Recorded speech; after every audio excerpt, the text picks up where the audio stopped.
01. Gary Ray Bowles, I-95, killer. The highway was his hunting ground. The asphalt of Interstate 95 stretched across the American South, acting as an artery for a predator in perpetual motion.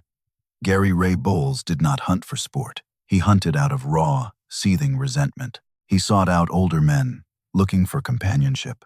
He weaponized their trust. He played the charming drifter. He drank their liquor. He slept in their beds. Then, the mask dropped. The transaction ended in blood. 6 men died violently. 6 lives extinguished for a handful of cash and a stolen ride. By the spring of 1994, Bowles had perfected his routine. He haunted dimly lit bars along the East Coast, scanning the room for the right target. He looked for men with money, men who lived alone, men who offered him a place to crash. His charm was mechanical, a calculated means to a violent end. Once inside a victim's home, the equation shifted. The friendly drifter vanished. A lethal switch flipped. A minor disagreement was all it took. A perceived slight. A sudden flash of rage. The escalation was instantaneous. No warning. No hesitation. He struck with terrifying speed. He grabbed whatever was closest. A heavy lamp. A piece of wood. A pair of bare hands. The objective was absolute dominance. The violence served a dual purpose. It neutralized the target. It gave him unrestricted access to their wallets. He needed their money to keep moving. He needed their cars to maintain his freedom. The execution protocol rarely varied. He crushed skulls. He strangled throats. He weaponized household objects. He shoved towels, rags, or toilet paper down their airways. A brutal physical signature meant to silence his victims permanently. The physical exertion was exhaustive. The immediate aftermath was entirely clinical. He stood over the battered bodies. He did not panic. He did not feel an ounce of remorse. He methodically emptied their pockets. He took stacks of cash. He took credit cards. He took car keys. He walked out the front door. He locked it tightly behind him. He slid into the driver's seat of a stolen vehicle. He merged back onto Interstate 95. The roaring highway swallowed him whole. Hours later, he was states away. He swiped stolen cards at gas stations. He bought fast food with dead men's money.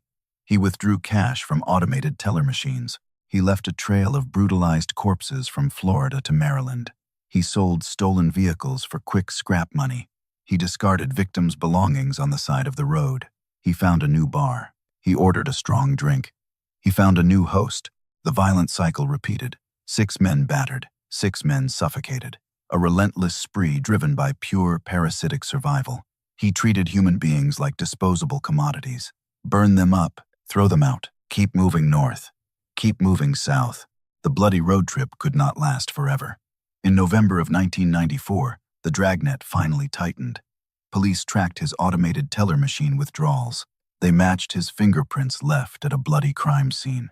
A routine check at a day labor site in Jacksonville, Florida, ended the hunt. The charming drifter was cornered. The evidence was overwhelming.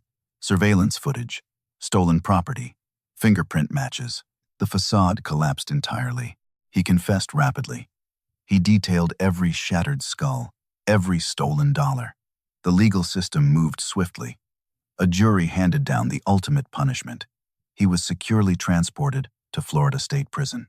He sat in a concrete cell on death row for 25 years. The state of Florida executed Gary Ray Bowles by lethal injection in August of 2019. He traded his entire life for a few miles of highway and the loose change in dead men's pockets. 02. Joseph Rudolph Wood III. The heavy steel of a .38 caliber revolver locked onto the chest of a completely unsuspecting man. It was a Monday morning, in August of 1989. The sweltering heat of Tucson, Arizona, baked the concrete outside a family-owned auto body shop.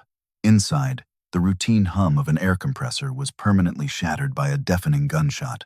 Joseph Rudolph Wood III did not come to negotiate. He did not come to talk.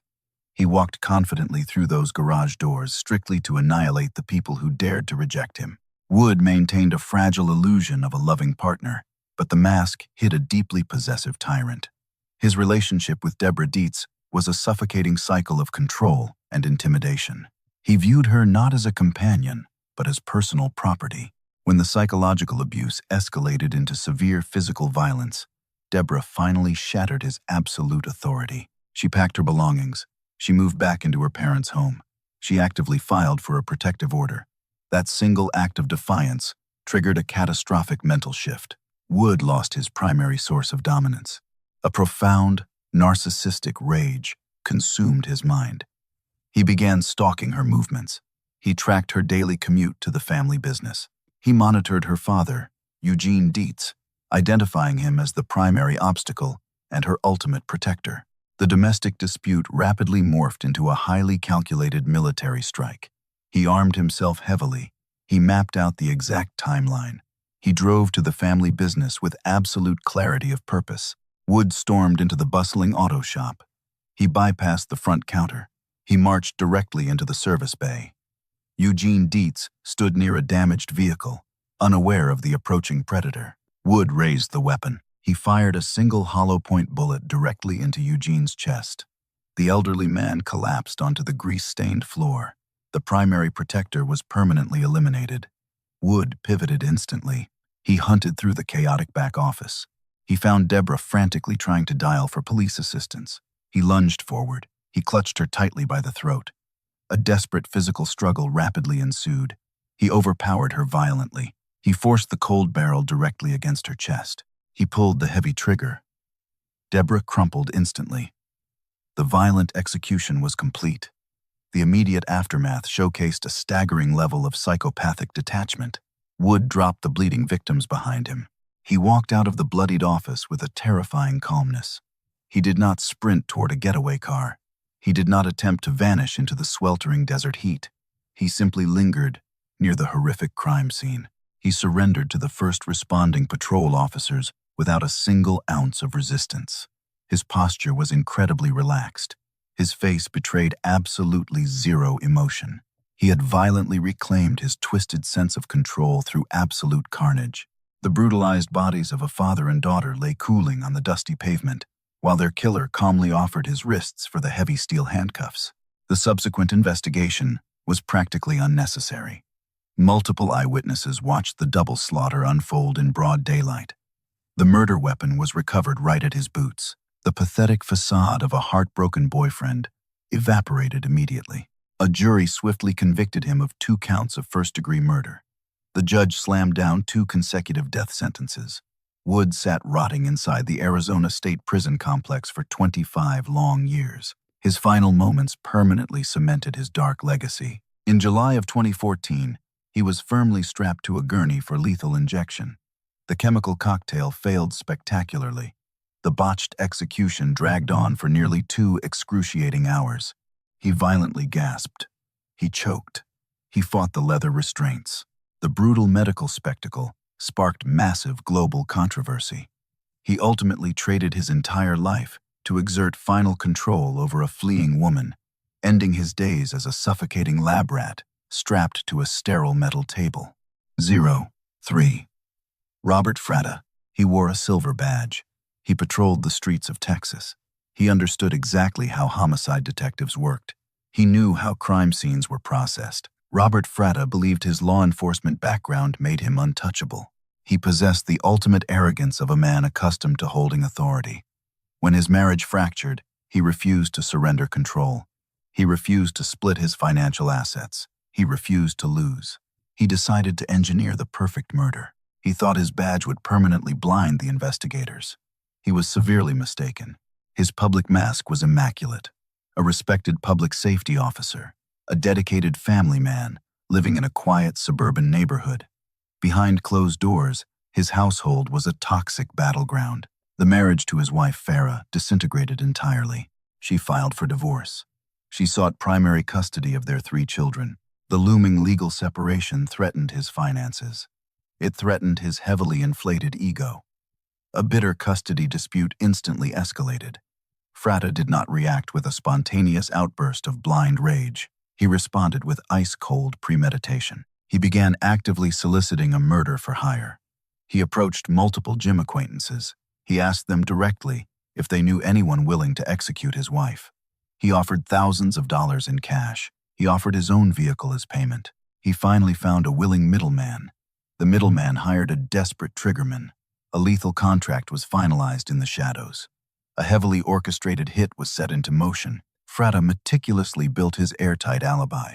The ambush was scheduled for a Wednesday evening in November of 1994. Fratta took his children to a local church, a highly visible location, a perfect, ironclad alibi. While he sat in the pews, his hired killers moved into position. They parked near the suburban house. The triggerman breached the attached garage.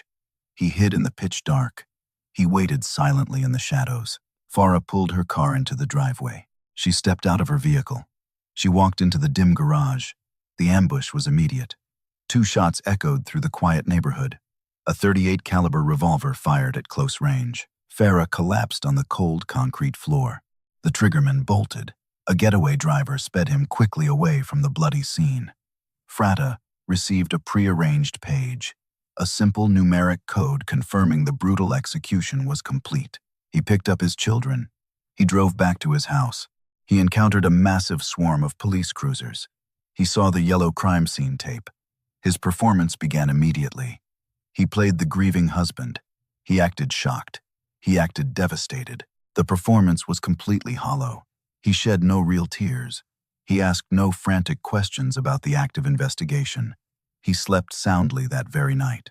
A cold, mechanical predator resting easily while his wife lay on a stainless steel slab in the county morgue. The arrogant cop severely underestimated his own colleagues. Detectives immediately zeroed in on his bizarrely calm demeanor. They pulled his phone records. They tracked the numeric pager signals. They hunted down his accomplices. The middleman and the triggerman broke under relentless interrogation. They confessed rapidly. They pointed the finger directly at Robert Fratta.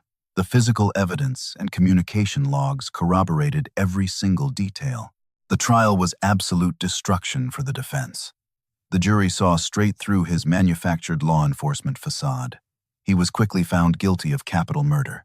A Texas judge sentenced him to death. He spent 28 years locked inside a concrete cage at the Polunsky unit. His endless appeals ultimately failed. The state of Texas executed him by lethal injection in January of 2023. He traded his badge and his freedom for a permanent needle in his arm. 4. John Henry Ramirez. 1 single dollar bill and a single metallic quarter. $1.25. That was the exact physical value placed on a human life in the blistering Texas heat. The crumpled currency lay stained in the pockets of a predator desperate for his next chemical fix. It was a completely pathetic sum. It was not a calculated heist or a masterful bank job. It was a grimy, drug-fueled street robbery. The loose change catalyzed a savage eruption of violence that ended a working man's life. John Henry Ramirez operated in a perpetual state of chaotic consumption. He masked his violent tendencies behind the chaotic blur of heavy narcotics. A 3-day binge of cocaine and marijuana fundamentally altered his brain chemistry. He roamed the humid streets of Corpus Christi in July of 2004. He rode in a van with 2 female accomplices. The trio possessed absolutely no money. Their drug supply ran completely dry. A sudden, intense withdrawal sparked an immediate demand for cash. The desperation rapidly transformed into predatory calculation. Ramirez scanned the darkened landscape for an easy target. He did not seek out a heavily armed rival. He locked his eyes on a convenience store parking lot. A solitary night clerk took out the trash. The target was entirely oblivious to the approaching threat. Ramirez grabbed a serrated folding knife. He stepped out of the vehicle. He transitioned instantly from an addict seeking a fix into a lethal hunter. The ambush was absolutely ferocious. Pablo Castro stood near the steel dumpsters outside the Times Market. Ramirez sprinted across the pavement. He lunged forward with devastating momentum. He did not issue a demand. He did not wait for the clerk to empty his pockets. He simply attacked. He drove the serrated blade directly into Pablo. The onslaught was relentless. He stabbed the defenseless clerk 29 times. He punctured vital organs. He slashed wildly.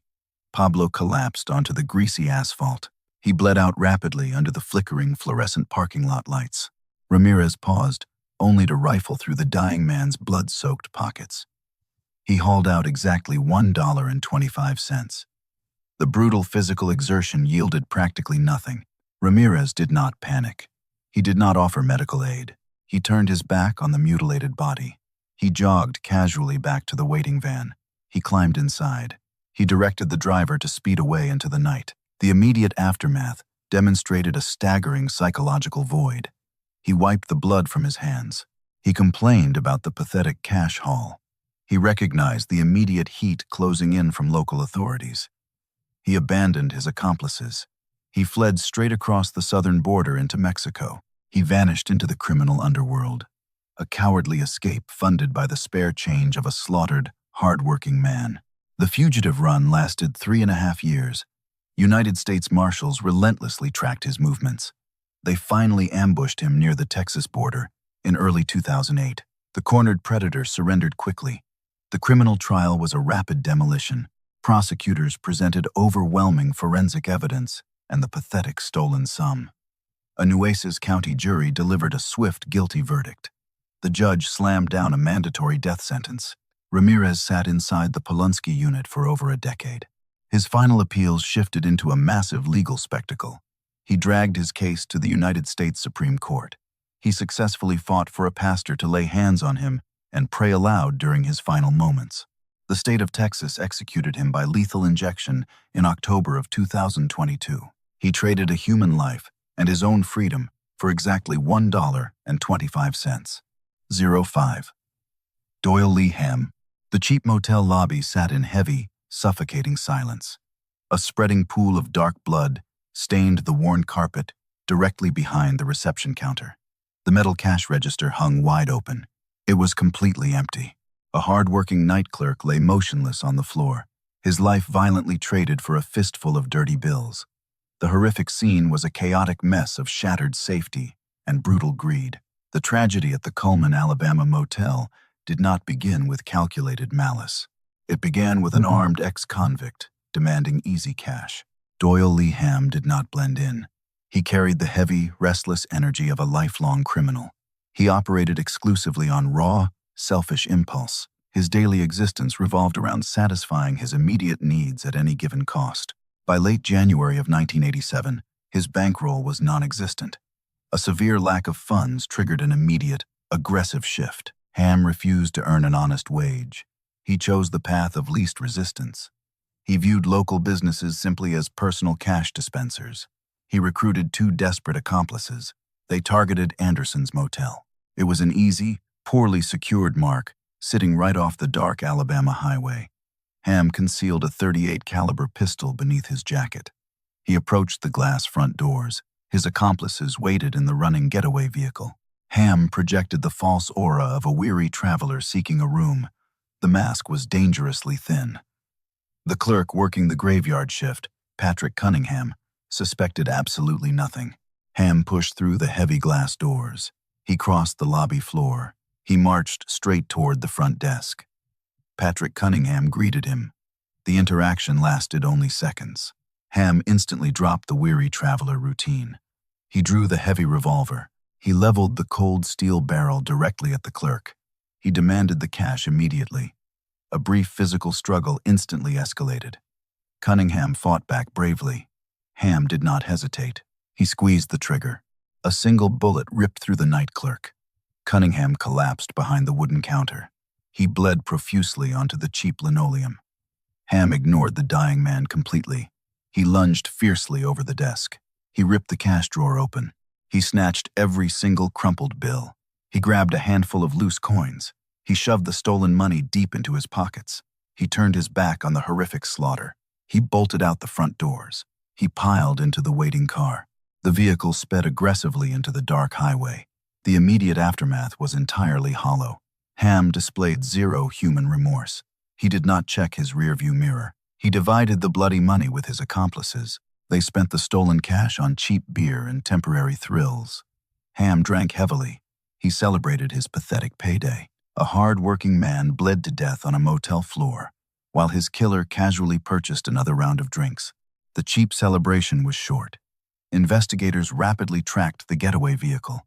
They hunted down the accomplices. The accomplices flipped immediately. They pointed state authorities directly at Doyle Lee Hamm.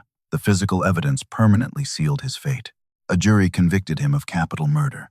An Alabama judge slammed down a mandatory death sentence. He sat rotting inside Holman Correctional Facility for over 3 decades. His final chapter generated massive national shockwaves. In February of 2018, he was firmly strapped to a gurney for lethal injection.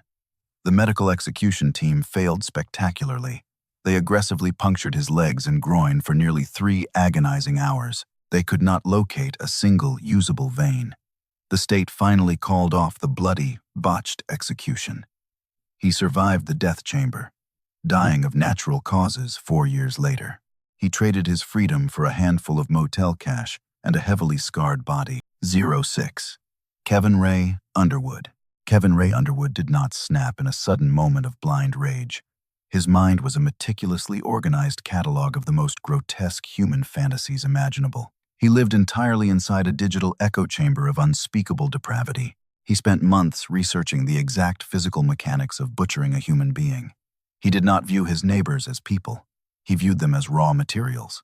He constructed a horrific mental blueprint. He waited patiently in his dusty apartment for the perfect, unsuspecting target to knock on his front door. His public mask was entirely unremarkable. A quiet, slightly awkward grocery store employee living in a cheap, run-down apartment complex in Purcell, Oklahoma. He stocked shelves. He bagged produce.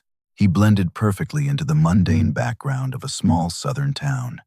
Behind his locked front door, a catastrophic psychological shift was already complete. The bizarre internet searches morphed into highly calculated premeditation. He methodically purchased the necessary supplies: large plastic storage tubs, a heavy wooden cutting board, meat tenderizer, wooden skewers, a serrated hacksaw. He transformed his cramped living space into a fully equipped processing facility. The preparation was clinical. He lacked only the primary ingredient. He locked on to 10-year-old Jamie Rose Bolin. She lived in the exact same apartment building. She was a familiar face, a trusting child who occasionally visited his apartment to play with his pet rat. He leveraged that innocent trust. He set a devastatingly simple trap. It was a warm Wednesday afternoon in April of 2006. Jamie walked down the hallway. She knocked lightly on his door. He opened it wide. He invited her inside. The ambush was instantaneous. He slammed the door shut. He grabbed her violently. A brief physical struggle instantly escalated. He overpowered the small child completely. He struck her heavily with a wooden cutting board. He clamped his hands firmly around her throat. He suffocated her on the living room carpet. The violent execution ended rapidly, leaving a devastating silence. The immediate aftermath demonstrated an absolutely staggering level of psychopathic detachment. Underwood did not panic. He did not attempt to flee the state. He dragged her small body into his bedroom. He grabbed his newly purchased hacksaw. He began systematically dismantling the child. He severed her head. He drained her blood. He packed her remains tightly into the large plastic storage tubs. He shoved the heavy bins deep inside his bedroom closet. He washed his hands thoroughly. He walked out of his apartment. He went directly to his scheduled shift at the local grocery store. He stood behind a cash register. He scanned items. He bagged groceries for local families. He smiled weakly at customers while a butchered child sat stacked in plastic containers mere feet from his own bed. The community immediately launched a massive, frantic search for the missing girl. Local police established a tight perimeter around the apartment building. Investigators knocked on his door. They noticed his unusually nervous demeanor. They secured a search warrant. They breached his apartment. They opened the bedroom closet. The sickening discovery ended the hunt instantly. The facade collapsed entirely. Underwood confessed rapidly to the responding officers. He detailed his monstrous cannibalistic intentions with a chillingly flat voice. The criminal trial was an absolute demolition of the defense. An Oklahoma jury convicted him of first-degree murder. The judge slammed down a mandatory death sentence. He was securely transported to the Oklahoma State Penitentiary. He sits locked inside a maximum security cage on death row. He permanently traded his freedom for a brief, horrific descent into absolute madness. 07. Robert Charles Towery. The pristine suburban home sat in deafening, heavy silence. A thick, metallic stench hung in the stagnant air of the master bedroom. A deeply respected philanthropist lay heavily bound and violently mutilated on his own carpet. The horrific tableau did not resemble a standard burglary. It looked exactly like a medieval torture chamber. But the brutal slaughter of Mark Jones did not begin as a targeted assassination. It ignited from a pathetic spark of drug-fueled desperation. Two wandering addicts decided they needed quick cash. Robert Charles Towery masked his profound failures behind a pathetic veil of temporary sobriety and false promises. He was a chronic drifter. He operated entirely on immediate gratification and heavy narcotic impulses. By September of 1991, the chemical cravings aggressively rewired his brain. His bank account was completely empty. His tolerance for normal, honest labor vanished. He enlisted a compliant accomplice. They required easy money to fund their next major chemical binge. They did not target a heavily fortified bank. They locked onto an easy, familiar mark. Towery previously worked as a mechanic for Mark Jones. He understood the layout of the wealthy man's life. He knew Jones lived alone in a quiet, affluent neighborhood in Scottsdale, Arizona. The trivial desire for a few $100s instantly morphed into a highly calculated home invasion. Towery armed himself. He gathered plastic zip ties. He selected a heavy knife. He prepared for absolute violence. They breached the front door under the cover of darkness. They ambushed Mark Jones directly in his living room. A brief physical struggle instantly escalated. Towery overpowered the older man violently. He forced Jones to the floor. He bound his wrists tightly with the plastic ties. The home invasion rapidly deteriorated into a protracted, sadistic interrogation. Towery demanded access to cash. He demanded personal identification numbers. He hauled Jones into the master bedroom. He unleashed a savage physical assault. He battered the bound man relentlessly. He used his bare hands. He used blunt objects. He finally drew his heavy blade. He strangled his former employer. He drove the knife deeply into his chest. The execution was exhausting and extraordinarily messy. The immediate aftermath showcased a terrifying psychological void. Towery dropped the bloody weapon. He did not vomit. He did not panic over the butchered corpse. He simply washed his hands in the master bathroom. He systematically looted the residence. He grabbed cash. He grabbed credit cards. He stole the victim's luxury vehicle. He drove the stolen car directly to an automated teller machine. He drained the dead man's bank accounts. He bought expensive drugs. He partied aggressively with his accomplice. A generous man rotted on a blood-soaked carpet, while his killer celebrated a temporary chemical high. The brazen spending spree triggered a massive police response. Detectives tracked the stolen credit cards rapidly. They located the stolen luxury vehicle. They cornered the accomplice. The accomplice broke immediately under severe interrogation. He pointed the finger directly at Robert Charles Towery. The investigative net closed instantly. Police executed a sudden raid. They recovered the victim's personal property sitting right inside Towery's apartment. The overwhelming forensic evidence completely dismantled his pathetic defense. A Maricopa County jury delivered a swift and absolute guilty verdict. The judge slammed down a mandatory death sentence without hesitation. Towery spent 20 long years rotting inside a concrete cell at the Arizona State Prison Complex in Florence.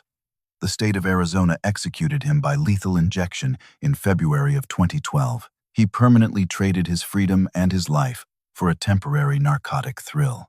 08. Carey, Dale Grayson. A sheer, rocky drop-off outside a quiet Alabama town held a heavily mutilated secret. Deep at the bottom of a wooded ravine lay the shattered remains of a stranded traveler. The desolate dirt road above was completely silent. The surrounding pine trees offered absolutely no witness to the prolonged carnage that had occurred just hours earlier. The horrific discovery did not point to a seasoned cartel hitman or a hardened serial killer. It pointed directly to a pack of bored, bloodthirsty local teenagers looking for a twisted thrill. Carey Dale Grayson and his three friends projected the illusion of typical Southern youth. They drank cheap beer. They drove aimlessly down rural back roads. They blended seamlessly into working-class Alabama, but beneath the mundane exterior lurked a severe collective psychopathy. By late February of 1994, their idle boredom rapidly mutated into a calculated predatory drive. They did not want to steal a car. They wanted to destroy a human life. They cruised the dark asphalt, looking for an easy target. They spotted Vicky DeBlue. She was hitchhiking toward her mother's home in Louisiana. She was stranded. She was desperate for a ride. The teenagers pulled over. They offered a friendly smile. They opened the car door. It was a perfectly executed trap. The mundane offer instantly transformed into a coordinated abduction. They bypassed her destination entirely. They steered the vehicle deep into the pitch-black woods. The vehicle parked violently at the edge of a steep ravine. The four young men dragged Vicky from the back seat. A brief, terrifying physical struggle instantly escalated into absolute savagery. They overwhelmed her completely. They unleashed a staggering torrent of blunt force trauma. They kicked her relentlessly. They battered her skull with heavy glass bottles. They stood over her broken body and continued the assault long after she stopped fighting back. Grayson actively participated in the relentless frenzy. They hauled her bleeding form to the edge of the sheer cliff. They tossed her violently over the rocky ledge.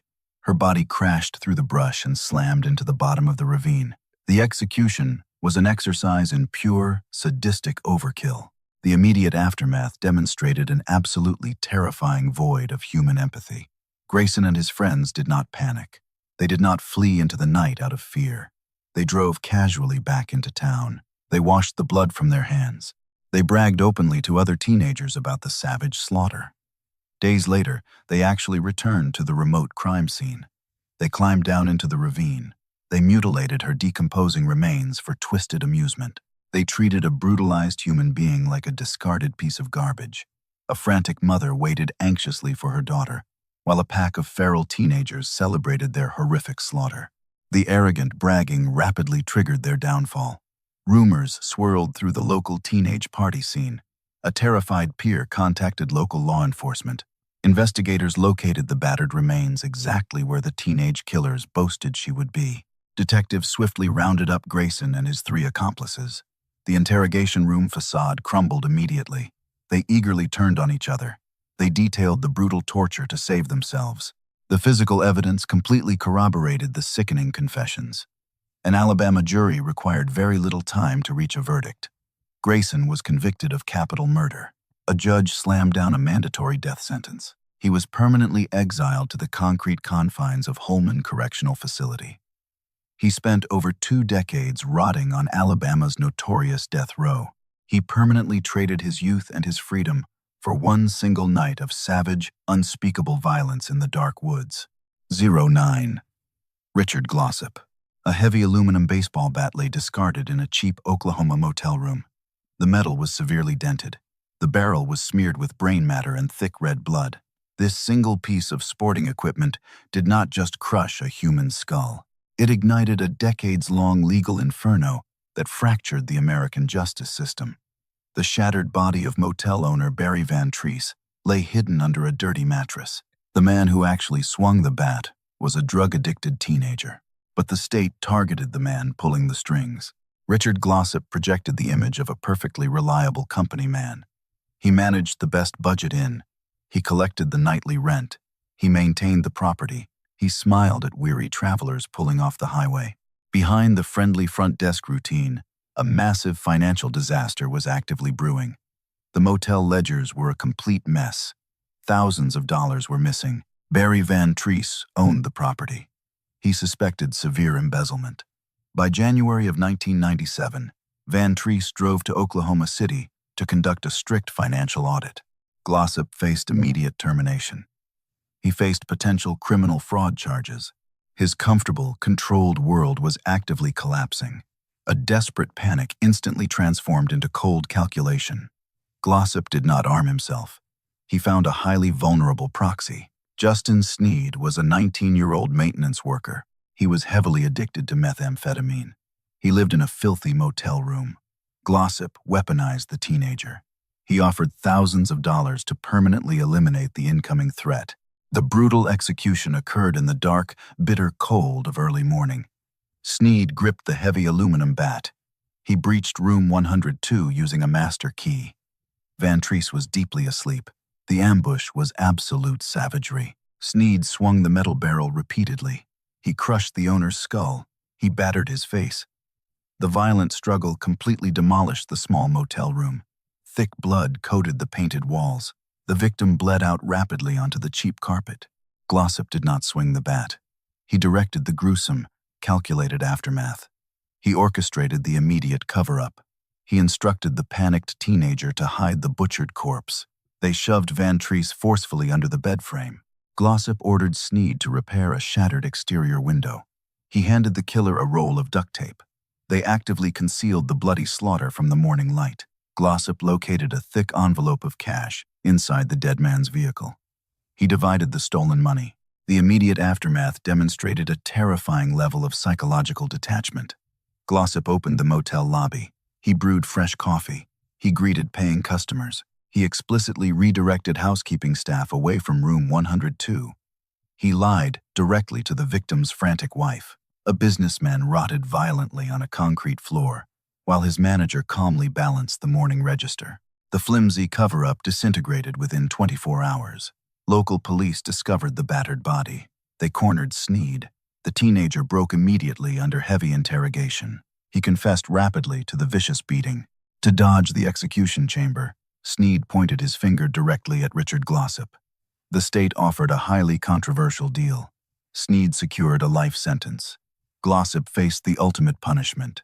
The trial was heavily reliant on the killer's direct testimony. An Oklahoma jury convicted Glossip of murder for hire. A judge slammed down a death sentence. He was securely transported to the Oklahoma State Penitentiary. He spent over 2 decades rotting in a concrete cage. His case triggered massive national outrage and unprecedented Supreme Court battles. He permanently traded his management keys for a neon orange jumpsuit, fighting a lethal injection needle based entirely on the word of a teenage butcher. 10. Michael Ross, the Roadside Strangler. The dense Connecticut timberland held a suffocating silence. A young woman lay discarded in the thick underbrush like broken machinery. Her body was heavily concealed beneath piles of rotting autumn leaves. The surrounding forest offered no answers to the responding detectives, staring down at the bruised throat. But the brutal execution did not start in these dark woods. It began miles away on a sunny asphalt shoulder. A polite Ivy League graduate pulled his car over. He offered a stranded girl a friendly ride. Michael Ross possessed an absolutely immaculate public mask. He was a Cornell University graduate. He worked as an articulate insurance salesman. He wore crisp suits. He projected an aura of complete professional safety. But behind the educated vocabulary lurked a ravenous apex predator. The daily routine of selling policies was simply a hollow performance to fund his dark geographical hunts. Throughout the early 1980s, an uncontrollable sexual psychopathy completely dominated his mind. He viewed the winding highways of Connecticut and New York as his personal hunting preserve. He did not break into heavily locked homes. He weaponized trust and opportunity. He cruised the rural shoulders searching for stranded motorists and hitchhikers. He pulled his vehicle over. He flashed a brilliant, disarming smile. The escalation was completely invisible. He targeted isolated women, entirely dependent on the kindness of a passing stranger. Once the passenger door clicked shut, the polite salesman vanished instantly. The terrifying transformation happened in rapid motion. Ross locked the vehicle doors. He drove off the main highway. He steered deep into the secluded backwoods. The victims quickly realized the lethal trap. A desperate struggle instantly ignited. Ross overpowered them violently. He lacked empathy. He lacked hesitation. He hauled them out of the passenger seat. He dragged them into the dense tree line. He unleashed an absolute torrent of sexual violence. He wrapped his large hands firmly around their throats. He squeezed relentlessly. He crushed their airways. He watched the light fade entirely from their eyes. The brutal strangulation was his ultimate signature. 8 separate times, he violently extinguished a human life. The immediate aftermath demonstrated a staggering psychological void. He did not panic. He did not attempt a frantic escape. He arranged their naked bodies in degrading postures. He covered the corpses with loose branches. He walked calmly back to his parked car. He adjusted his rearview mirror. He merged smoothly back onto the highway. He drove directly to his insurance office. He sat behind his desk. He dialed clients. He sold policies with exactly the same hands he just used to strangle a young girl to death. 8 families shattered. 8 futures erased. A highly educated monster hiding directly in plain sight. The killing spree ultimately crashed into solid, relentless police work. Detectives aggressively tracked a suspicious vehicle description stemming from an attempted daytime abduction. They rapidly zeroed in on the clean-cut insurance agent. The overwhelming circumstantial evidence completely shattered his arrogant facade. Ross rapidly confessed, under heavy interrogation. He explicitly detailed the 8 brutalized bodies hidden across the thick forests of 2 different states. A Connecticut jury delivered a swift and absolute guilty verdict. The judge slammed down multiple death sentences. He sat rotting inside the Osborne Correctional Institution for 2 agonizing decades. In a highly publicized final maneuver, he actively waived all his remaining legal appeals. He demanded the state finalize the ultimate punishment. The state of Connecticut executed Michael Ross by lethal injection in May of 2005. He traded his elite Ivy League pedigree and his entire life for a dark highway and a permanent needle in his arm.